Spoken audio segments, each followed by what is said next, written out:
J'accueille Luc Bartassa, bonjour. Bonjour. Vous allez bien ? Très bien. Vous êtes le tout nouveau ministre genevois des Transports, de l'Écologie et de l'Agriculture et vous êtes avec nous ce matin en duplex de notre studio du Palais Fédéral à Berne puisque vous êtes encore jusqu'à la fin de l'année conseiller national PDC. Et d'ici la fin de l'année, ce sera terminé. Le brouillard bernois du mois de novembre, il n'y en aura plus. Vous allez le regretter ? Oui, je vais regretter pas seulement le brouillard, mais surtout un petit peu l'ambiance du Parlement. C'est vrai que la vie à Berne, c'est une vie exceptionnelle, c'est une expérience exceptionnelle. On est en lien direct avec tous les acteurs, je dirais, de l'économie, du pouvoir, de la politique et autres. Et c'est bien de retourner à Genève avec tous ces, je dirais, ces réseaux et ces connaissances. Mais vous retournez à Genève avec un nouveau défi. Ainsi donc, Luc Bartassa. Genève, votre canton a un nouveau gouvernement. La répartition des dicastères a été dévoilée hier. Parmi les grands changements, citons François Lochand, qui devient le président du Conseil d'État et il va diriger le département présidentiel. C'est une nouveauté voulue par la nouvelle Constitution. L'autre libéral radical, Pierre Maudet, garde lui la sécurité, mais il obtient en plus l'économie. Le premier MCG à entrer au gouvernement Mauro-Poggia hérite de l'emploi, des affaires sociales et de la santé.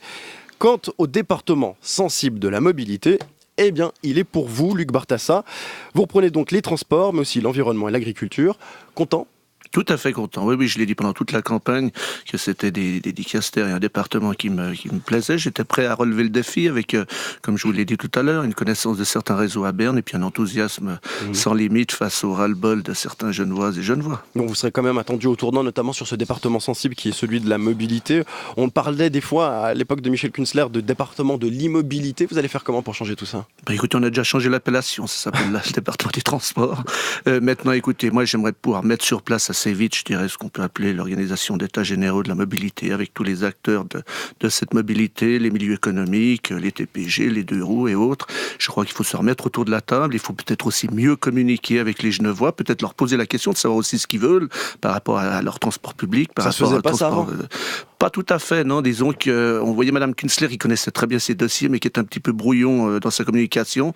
J'espère au moins remettre ça d'aplomb, en tout cas dans un premier temps, pour pouvoir discuter avec tout le monde, remettre un petit peu les choses autour de la table et surtout demander l'avis aux Genevoises et aux Genevois. Bon, entre nous, avant Michel Kunstler, c'était un autre écologiste, Robert Kramer, qui occupait ce dossier. Il était populaire, apprécié, et pourtant, les transports, il y avait quand même pas mal de mécontentement quand même à Genève. C'est un serpent de mer.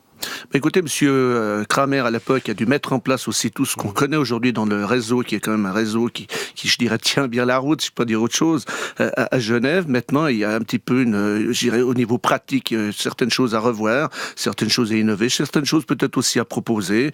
On parle, par exemple, de mettre les feux clignotants à certaines heures de la journée. On parle aussi de donner des axes prioritaires à certains moments de la journée, quand les gens descendent au travail ou remontent le soir. On parle aussi de peut-être mettre à l'essai l'ouverture des voies de bus pour les deux roues. Il y a plein d'idées, il y a plein de choses qu'on doit mettre en place, mais c'est pas simplement le nouveau conseiller d'État qui doit arriver puis les balancer comme ça. On doit les discuter tous ensemble. Oui, parce que Lausanne a son métro, ses métros bientôt, Zurich, on n'en parle même pas.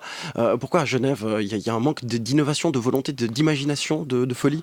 Écoutez, au niveau innovation et folie, nous allons quand même avoir le SEVA. Je pense qu'au niveau pratique, ça risque d'être quelque chose qui va quand même bien délester tout le problème, je dirais, des frontaliers, parce qu'on parle de 50 000 frontaliers jour. Et puis, c'est quelque chose qui, au niveau visuel, au niveau du changement, je dirais, de Genève dans ses quartiers, avec les différentes gares, avec les différents travaux qui sont en train de se faire, peut-être ça donnera le déclic de vouloir justement un peu plus de folie à Genève et peut-être un peu plus oser, donnera un peu plus de courage et de vision à long terme à tous nos occupants. Justement, Luc Bartassa, si tout va bien, c'est en 2017 que vous allez inaugurer le SEVA, donc ce nouveau tram Cornavin eau vive Annemasse, un projet transfrontalier. Vous arrivez au bon moment pour récolter presque les fruits et les succès de ce SEVA, alors que vos anciens collègues ou autres politiques y ont cassé quelques dents. Écoutez, avant de ramasser les fruits, il faut qu'ils puissent mûrir tranquillement et pas choper la vermine, comme on dit dans l'agriculteur qui parle. Exactement. Non, je crois qu'il faut mener à bien justement ces projets, bien surveiller les coûts de ces projets, bien surveiller aussi la finition et l'organisation aussi de ces projets. On voit que Genève est passablement déjà mise à mal au niveau de son trafic. Il faut peut-être recoordonner aussi un petit peu de quelle manière on avance dans ces projets pour pas tout boucher en même temps et penser aussi aux gens qui travaillent au centre-ville. Vous avez fait une jolie allusion à l'agriculture, qui est votre domaine.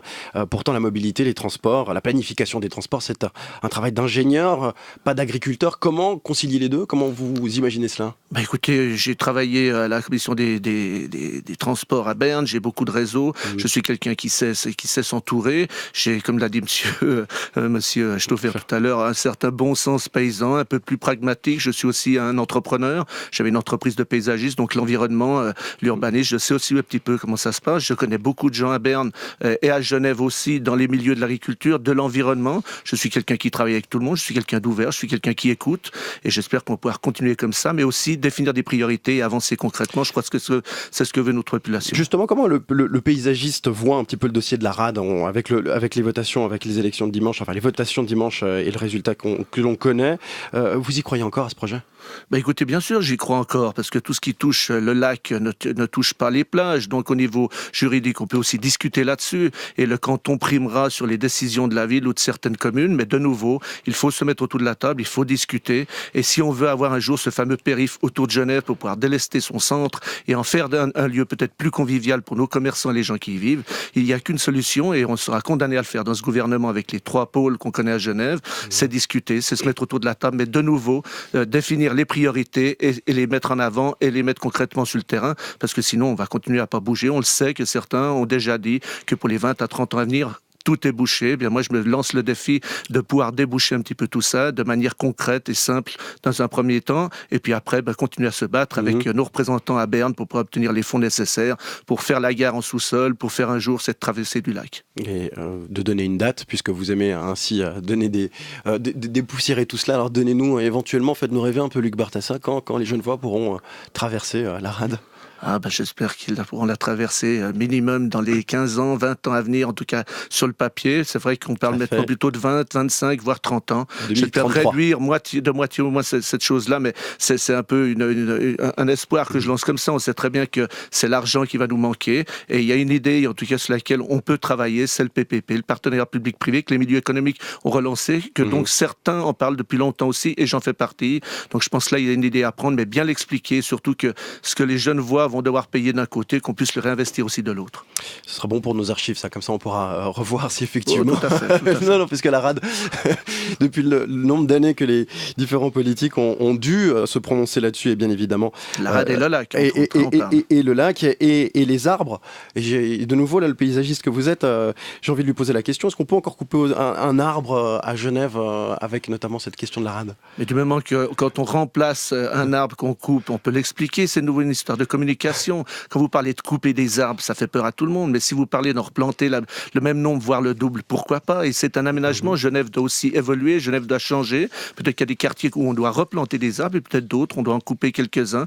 Déjà rien que pour pouvoir rénover un petit peu ce parc arboricole que nous avons à Genève. C'est une question de communication, visiblement. Genève, il y a eu des gros couacs de communication, vous entendre. Écoutez, à la base, je pense que c'est le premier mal, je dirais, qu'on a ressenti à Genève, c'est ce manque de communication. Il faut parler avec les gens, on le voit à la campagne, on le voit là où on vit, que les gens, quand on se parle, quand on échange, quand on tient compte des avis de chacun, on arrive toujours à un moment à trancher et à avancer, et c'est aussi ça qui fait que les choses bougent dans le monde, et peut-être pas assez souvent à Genève. Avec François Lochon comme président, ça permettra aussi d'avoir une meilleure représentation, une meilleure visibilité. On dit souvent que Genève est un peu éloignée de Berne, de la Berne fédérale.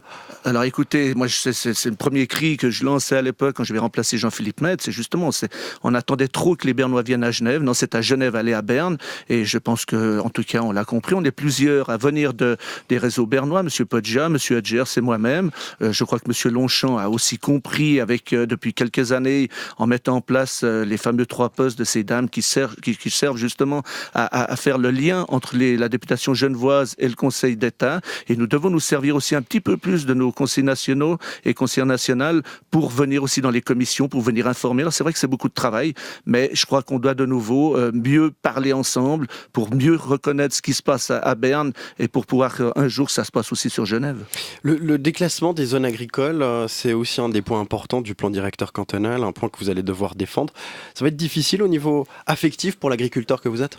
Alors écoutez, moi j'ai toujours été un petit peu un pied dans l'agriculture, un pied dans les métiers du bâtiment avec mon entreprise de paysagiste, donc je connais bien, j'étais déjà un député FMB à l'époque de M. Barillet, et c'est vrai qu'il va falloir travailler avec M. Hedgers qui a repris l'urbanisme. M. Hedgers n'est pas non plus quelqu'un qui est un bétonneur, mais en même temps, il faut faire évoluer. Nous avons besoin de logements. On parle de 50 000 logements à Genève pour les jeunes qui vont attendre ces logements. Mais je pense qu'il faut construire un petit peu plus la ville en ville. On a des quartiers qui se prêteraient à faire des immeubles un petit peu plus haut, avec des quartiers au niveau de l'urbanisme et de l'environnement un peu plus agréables aussi dans la région des Prailles Acacia. Il y a plein de choses à faire. De nouveau, je pense qu'on a de quoi faire et construire en ville ou dans le périphérique de la ville sans forcément toucher à tout va la zone agricole, même que je ne suis pas contre le fait qu'on en discute, mais il ne faut pas oublier que la zone agricole, c'est l'outil de travail des agriculteurs, des maraîchers, des fleuristes et autres, et des horticulteurs. Donc nous devons aussi la protéger.